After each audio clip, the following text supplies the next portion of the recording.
This episode is sponsored by Lens Protocol. Lens lets you own your own social media presence, easily monetize your content, and carry your social graph with you wherever you go. That means you, the creator, can focus on creating without ever having to worry about losing access to your account or having to build a new following again. Lens also lets you engage more closely with your fans, directly monetize your work, and if you're a dev, easily spin up a new app with Lens's full suite of developer tools. Go to lens.xyz today to claim the last social media handle you'll ever need. Hey everybody, welcome back to Rehash, a Web3 podcast. I'm your host, Diana Chen, and today we're getting technical with HTML Tina, product manager and head of governance at EigenLayer. Everyone has been talking about EigenLayer lately, but I'm willing to wager that very few people outside of the highly technical circles within crypto Twitter really understand what EigenLayer is, myself included.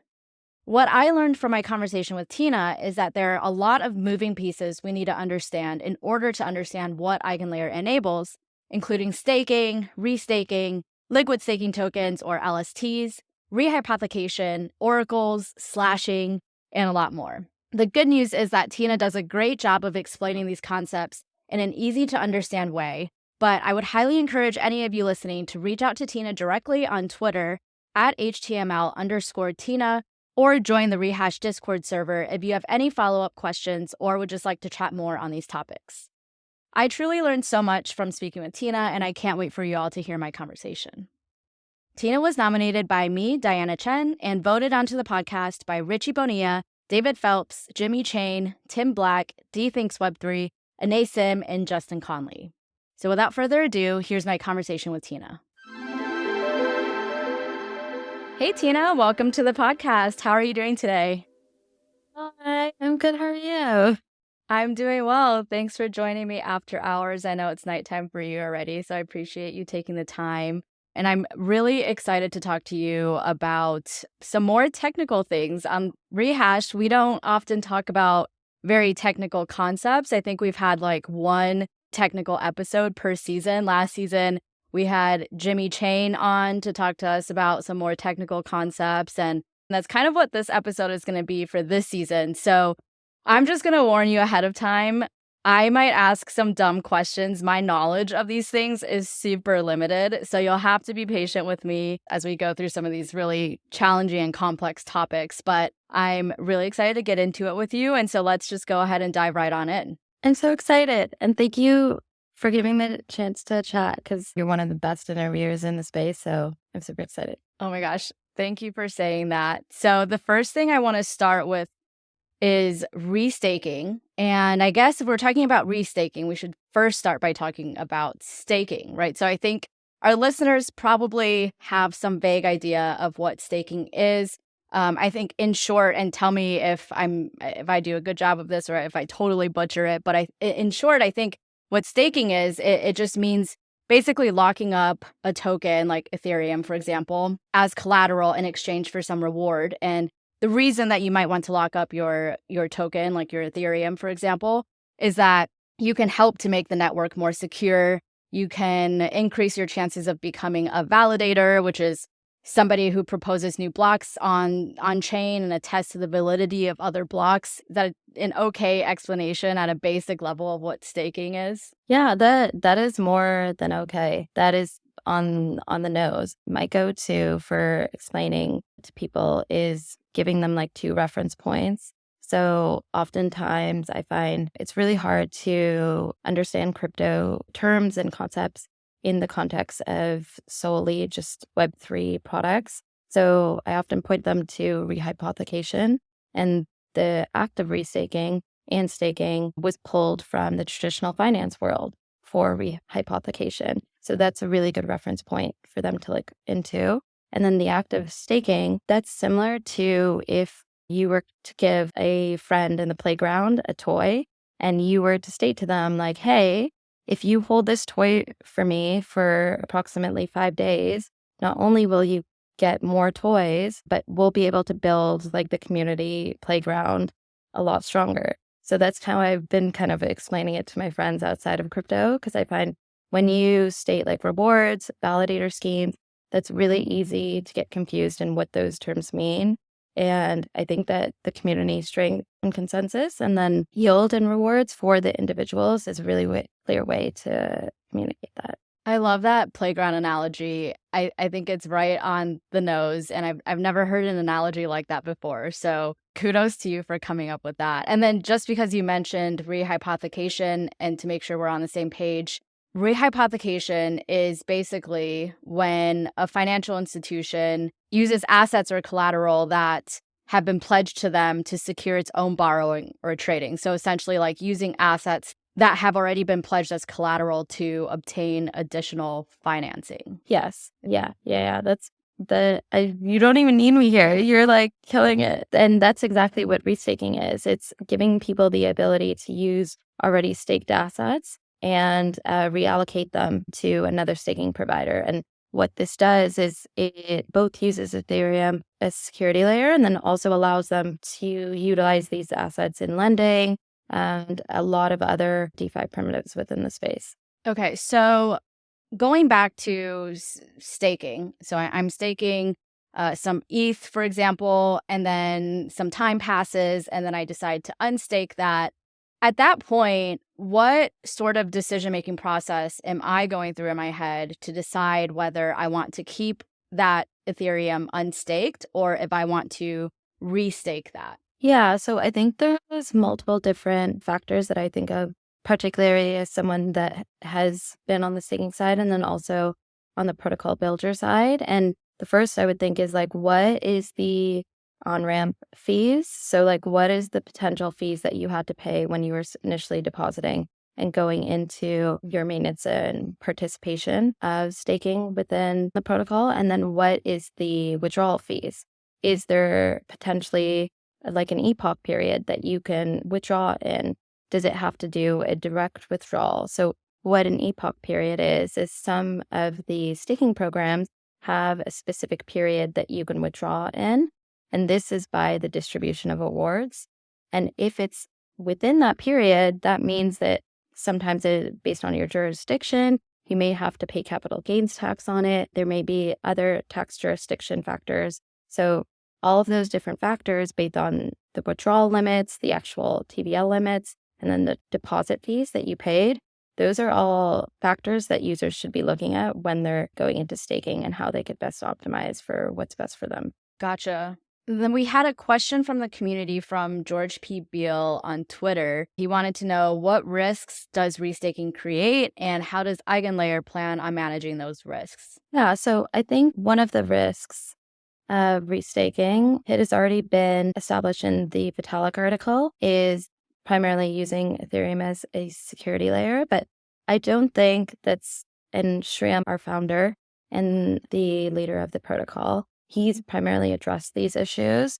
And I think a lot of the concern comes from the misinterpretation of the fact that it would be overloading Ethereum when the actual architectural design of EigenLayer doesn't in fact withhold those risks. So I do understand a lot of the concern, but I think it mainly stems from the fact that this work is a lot of research done by academic researchers that have been researching peer-to-peer networks, data availability, and a lot of data infrastructure for years. And it's still in a place that it's in design specification, early prototypes, or testnet stages.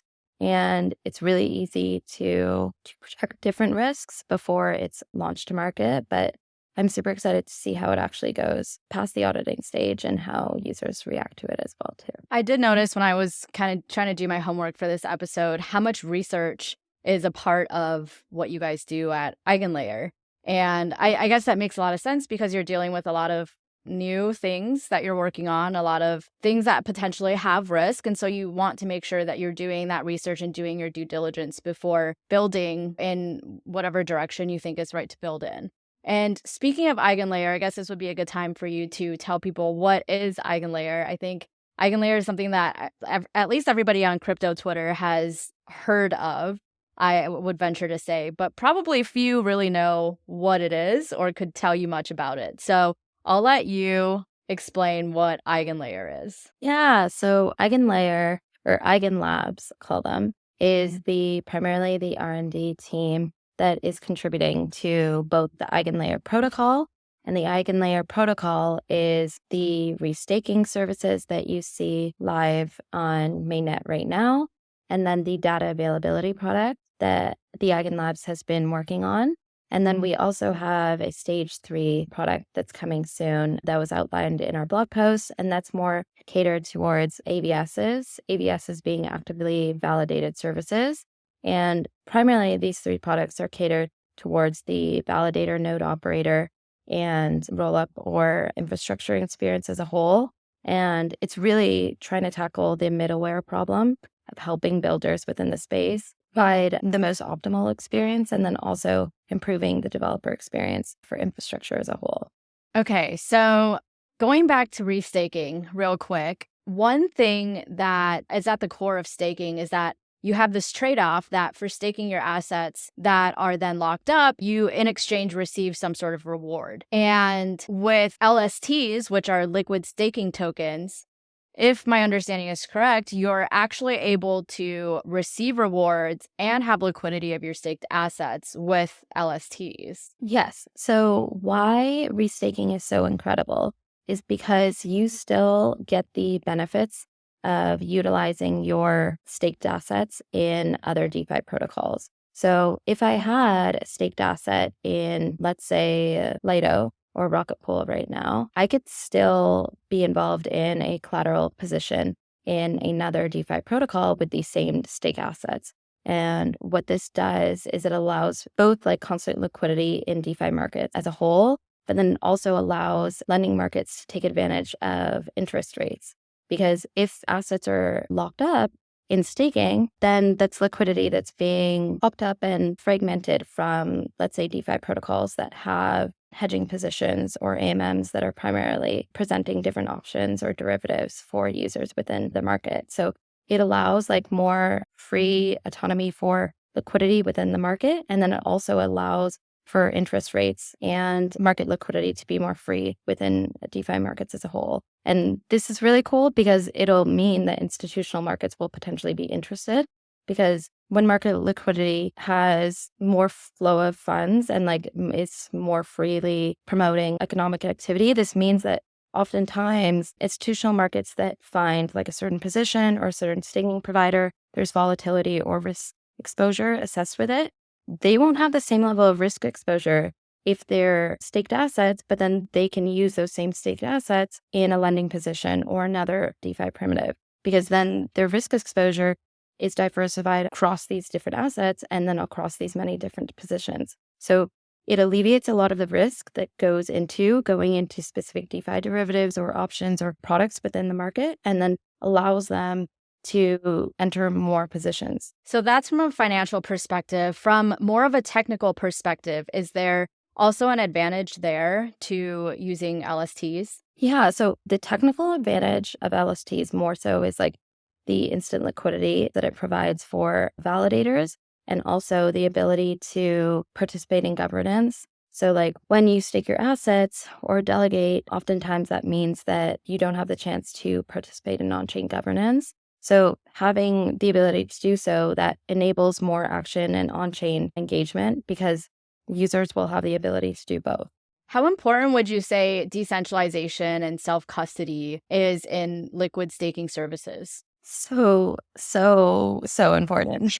I think one thing that I really want to see the space as a whole or crypto really solve, and let's see if we beat traditional finance markets to it, is the self-custodian problem, because I think that's going to be a real problem that both KYC and non-KYC markets face. And having a custodian solution for staking providing and also liquidity mining in the future that can empower governance is really important to maintaining engagement and a lot of participation in both governance systems and markets as a whole. So I know you spend a lot of your time working on governance at EigenLayer, and we've started to talk about this already. I'm curious, how do you perceive the role of forking and rehypothecation in governance models? Yeah, so I think this is like one of the biggest questions in the space, because Nouns like most recently released a product or research article on the potential roadmap on forking and its implications on their governance system. And one thing I think personally is that a lot of the ideas that are coming out about forking, we need to have more discussions about the implications on consensus and then how it's going to drive liquidity fragmentation. Because oftentimes when you are having these early stage concepts of DAO forking, what this does is segment consensus and decision making and then causes gridlock. One. And then the second one is it fragments liquidity for the DAO or contributors across that market. So it seems like a really good solution or idea to go into. But one thing is like, what are the implications on the actual contributors that are DAO contributors, the validators, the node operators, and then the retail consumer users on the application side? And then how is this going to affect all of the network users as a whole? Because I think the effects and kind of the Sybil resistance effects as well, too, are something that we need to discuss more. From sort of your research and just your experience managing governance at EigenLayer, have you seen any mechanisms that you think can help maintain decentralization while also enforcing community cohesion? Yeah, so one of my favorite metrics of kind of achieving community cohesion and then also maintaining resistance against Sybil is probably epoch periods or time horizons. So one thing that was an incredible piece of architecture that was kind of coined, it was both used in the council voting vaults when I was at Element, and then also it's used within this Nouns DAO forking infrastructure. It's used for the proof of staking system with the epoch periods. But I think time-based horizons is like a very good utility or way to prevent Sybil because it often sets time locks to certain actions and prevents malicious actors from trying to take over a protocol, pursue a malicious action. Think like outside of epoch periods and specific time locks, a lot of the space needs to innovate more because the only proof of personhoods that we've seen in the space past WorldCoin has really been limited to civic wallet verification. And I think that there's a lot more that we could do to verify personhood, to prevent like malicious actors from, let's say, forking a specific DAO and then trying to make a Sybil attack in that way. And I think there's a lot of cool innovation that could be done in that area. If you're helping set up a new DAO from scratch, what would be the best practices for Sybil resistance that you would put in place as you're just getting started? Yeah, so I think having permissioned groups and then also setting specific time horizons to certain actions, having clear defined parameters for on-chain actions and off-chain actions, having specific policies that outline specific standards and improvement standards and contribution standards. That way you're specifically setting parameters of what the protocol accepts, what the protocol does not accept, and then promoting engagement in a way that you slowly iterate and allow for more feedback and participation. Because I think one thing I see specifically both for networks and like governance as a whole is oftentimes these protocols decentralize too quick and they don't do it in a progressive way that can allow for iterative feedback from the community. So in this way, you allow kind of for both.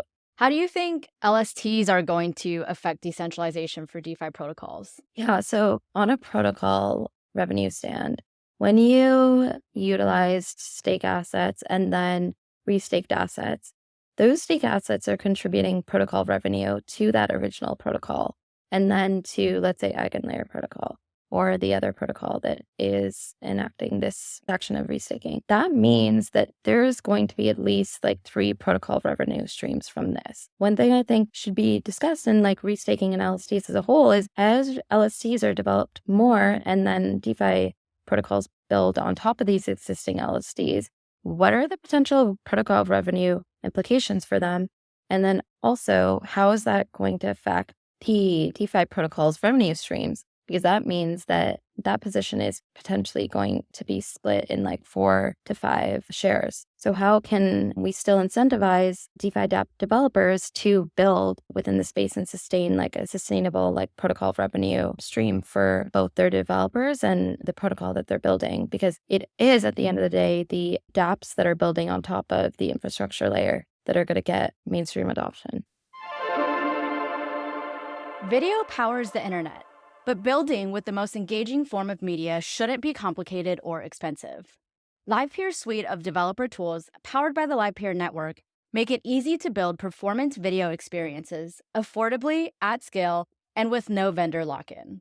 designed to give developers the freedom to innovate, creators autonomy from platforms, and viewers a choice in their experience. Visit livepeer.org to get started today.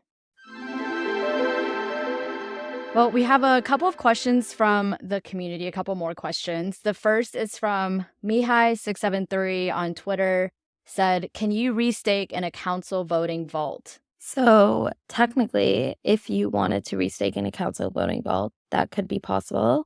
The current council voting vault structure is that it starts off with a user submitting their vote in a locking vault, and then this vault is then distributed to a voting vault. And if someone then took these assets or this position from this voting vault and then had the ability to restake it, that would be super cool, because then they can maintain the ability to be a participant of the DAO governance system, and then also utilized it for potentially a collateralized lending position, which would be super cool. And then another question we had from 0xJim on Twitter, what oracles does EigenLayer use for slashing? I'm not going to lie, I don't even understand what this question means, but I assume you do. So you might have to explain what the question means to us first and then answer it. Yeah, of course. So this is actually my favorite question, because this was probably the question that I nerded most about, because oracles in itself, there was an incredible article written by Dana Litzer from Nascent, and this article primarily pointed out the flaws in oracles and also in auditing systems, and why they're the two biggest points of the DeFi markets that are affecting builders. And these oracles we've seen pass to DeFi Summer. Oftentimes, there's fixed oracles to a DeFi protocol. And what that means is that the oracle is presenting subjective pricing information to users for that specific application use case. What EigenLayer could potentially do is they could potentially use intersubjective slashing. So the difference from intersubjective and subjective is that intersubjective oftentimes is based on a certain set of defined parameters. Subjective is based on a set of parameters that might be variable based on the actors that have submitted them or are less infinite or defined. The ability to slash, that's an act of removing or penalizing a malicious actor for a malicious event. So what Jim is referencing in this question is what oracles does EigenLayer use for slashing. He's specifically referencing that article from Dana Litzer that kind of points to the flaws in oracles and fixed oracles, and why EigenLayer's intersubjective slashing could actually innovate in this space for DeFi as a whole. Gotcha. I think I followed maybe 60% of that. Yeah, and what I'd say to anyone that's listening, because oracles are incredibly cool infrastructure. What they do, maybe my favorite use case is a pricing oracle, is pricing oracle could pull information, let's say a chain link pricing oracle. It could pull information about a DeFi position or token or price in real time. And it's pulling that information on that position for users to then display on an application front end. And why these pricing oracles are really important is that having them fixed to a specific use case or a fixed priced oracle, that oftentimes doesn't give users enough context or can provide information that may not be accurate. So the EigenLayer use case of intersubjectivity, that's really cool innovation on this front, because it wouldn't be fixed in that context. But does that help at all? Or Yeah, no, I can see how. So EigenLayer's oracles that are intersubjective, it would provide more up-to-date and accurate information. Yes. Than a fixed oracle would. Yes. Gotcha. Okay, that makes more sense. Thanks for explaining that. So every episode we wrap up with an Explain Your Tweet segment. This is where I pull any spicy tweets you have or just any ambiguous tweets and give you a chance to explain them.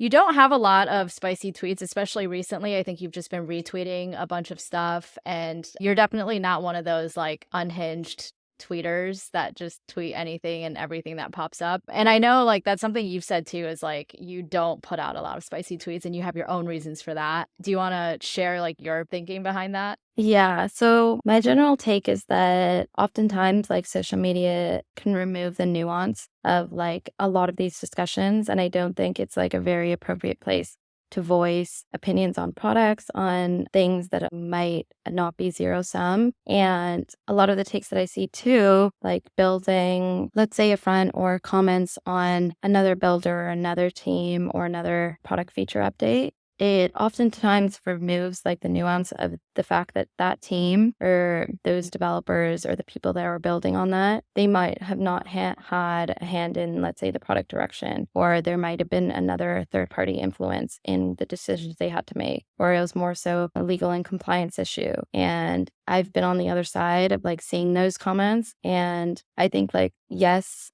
it's fun to be unhinged sometimes. I totally get it, but I more so empathize with the other builders in the space because it's really hard to ship something and it's really hard to build a product that a lot of people can use. And I find there's more validity in doing that and supporting other people and what they put out than like sending off like a 140 word tweet about like a product that I probably spent like 20 seconds on. Totally. That's beautiful and very well said. I did find a few tweets that I just thought were just really well written tweets. So I'm going to read those out. The first is you tweeted this back on October 3rd, 2022. You said, managing people is just being a mix of a fire extinguisher and a school teacher. That kind of made me laugh because it's so true. And I also feel like you were maybe going through something when you tweeted that. I definitely feel like that's pretty accurate. And like the one thing is like when you're a school teacher, you have to maintain a level of comedy and also like stoicness to what's going on. And like you have to be like this sort of resilience for your team members. And if you can't maintain that resilience, then they get stressed as well too. And like that's so similar to school teachers because like you never saw your school teacher stress like during fire drills when there was like, let's say, a potential bad actor and you're in a lockdown. Like they were like so cool as a cucumber. So even though they were probably like dying inside. So it's like such a good analogy that I like pulled from because I was like, okay, my grade 5 teacher, like she never broke a sweat. And I have to maintain that level of like stoicism in every combo I have. Another tweet, too, that I really liked, this one was from November 27th, 2022. You said, such a small thing, but personal red flag when VCs or founders don't have personal relationships or friendships that have lasted 5 to 10 plus years.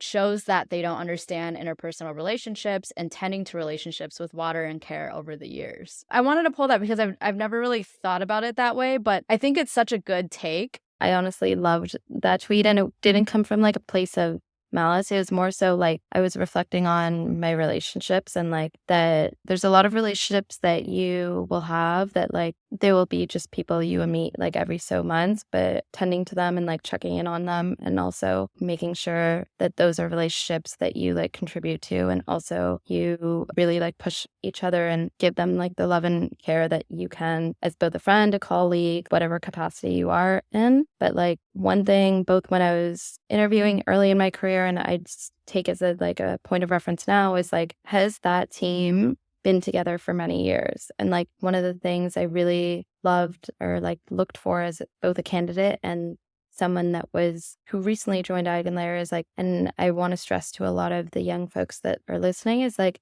really look for a team that has been together for a long time and a team where like a majority of the founding team is like still there because that's such a green flag. And it shows that a lot of the team has like experienced both building the product together and then building the founding team together. And it shows that they really value the people there and also their growth and really just like making an effort to give people time to excel and like grow over time. So that's kind of the context to it. But like it's my rule of thumb is like water everything, both people, things around you, and also like the facets of knowledge that you'd like to foster is like, okay, I want to be good at this thing. Then I constantly have to be working at it and like slowly do it in a way that's sustainable too. That's such good advice. I think that's something that a lot of people don't think about either because that's such like a human component of it or like an intangible component of interviewing for a job that I think a lot of people just don't think about that. And I love that framing. Last thing, I know you said that you don't put out spicy tweets, but I did, I think, find one or two.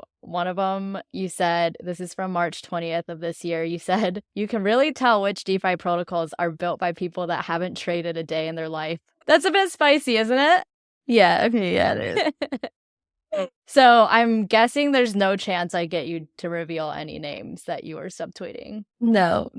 I will say that if you're a DeFi developer and you don't have a trading interface that you can use to either see the P&L, like profit and loss, or like really see how you're profiting off your positions, please look at how DeFi users potentially use their positions and what they're looking for in how they're hedging, how they're trying to profit off the positions they're entering and exiting, and really showcase those aspects. Because that's what the tweet was alluding to, is like DeFi applications that don't display that information. And then you have to go then and look on chain and calculate yourself. And it's like, what? No one's going to do that. Yeah. That's terrible user experience. And then this last one is from May 23rd, so it's pretty recent. You said, I wish someone could make me care about the consumer crypto market again. Why do we not like consumer crypto anymore? No, we do. And this one makes me really sad because I came into the space as a consumer. And like, I think the future of the space is the consumer markets. No one's going to be excited about institutions using these applications. And yes, it'll be fun from a B2B level, the innovation, but like, it's really the consumer markets that power the next internet boom and what the future of blockchain could be. It's what did it for the 80s and 90s in the internet age that we saw. And it kind of makes me sad because I think there's a lot of capital and intelligent people working on the infrastructure side and the protocol layer. But those innovations, they're not being translated to consumer applications. So what we're seeing is like all of this mass innovation being done for L2s, for ZK research, for restaking, for a lot of the protocol layer research. And that same research isn't being applied to, let's say, wallet management, key management. It's not being applied to specific AMM positions and how they could be diversified or how they could be automated in a way that people could manage positions autonomously over like certain set time horizons and like a set risk exposure. All of that innovation that's being done isn't being translated to the consumer because right now there's no incentive for these protocol researchers to do it. And a lot of the application side, it's still, the protocol layer research is still obfuscated and it's unclear, it's abstract how those innovations could be applied. And I really, really think that when the two worlds start to work cohesively, a lot of cool innovation could be done for consumer markets because that's the biggest thing that I see is that there's a lack of communication over the protocol research that's being done in the application development. And the application development is the future of consumers. So I really hope that both kind of the two segments of builders within the space kind of implore more to learn more outside of their specific use cases and products. And hopefully we can build cooler solutions that are tailored more to the UX of consumers. So I feel you 100%. And those are really good insights. I feel like now we have to bring you back for another follow-up episode just on this topic because we could say so much about it. But I know we've got to wrap up here. So before you go, Tina, just tell people where they can find you, if they want to follow you, and where people can go to check out EigenLayer or just learn more or any resources you want to direct people to. My Twitter is html_Tina. We are hiring for a blockchain security lead and smart contract dev, as well as a load of other positions. You can go to the EigenLayer Twitter, EigenLayer, and we have it linked directly in the bio. Jeffrey Cummins, who's our smart contract lead, an amazing individual that's primarily recruiting for this team. And our whole executive team, Sid, Shriyam, and Chris, and Calvin are incredible. So they would be, and I would be so lucky to have whoever applies. So my DMs are open. If you want to apply, message me. And yeah, let's build the future of open innovation, hopefully together. Fingers crossed, let's do it. Thank you so much, Tina, for taking the time. Thank you, everybody, for tuning in. And we'll be back again next week with another episode of Rehash. Thank you for tuning in to this episode of Rehash. Rehash is hosted, produced, and edited by me, Diana Chen, and sponsored by Lens, LivePeer, Quest, and Lore. Rehash is also supported by our community of NFT holders who curate our guest lineup each season. To get involved, head over to our website at rehashweb3.xyz and collect this episode as an NFT. Anyone who collects an episode becomes part of the Rehash community and will be able to nominate guests for future seasons. To learn more about how to become a guest on the podcast, go to rehashweb3.xyz/podcast. And to learn more about sponsoring the podcast, go to rehashweb3.xyz/sponsor. Finally, be sure to follow us on Twitter, Instagram, and TikTok at rehashweb3 or on Lens at rehash.lens. And don't forget to rate, review, and subscribe on Apple Podcasts, Spotify, or wherever you get your podcasts.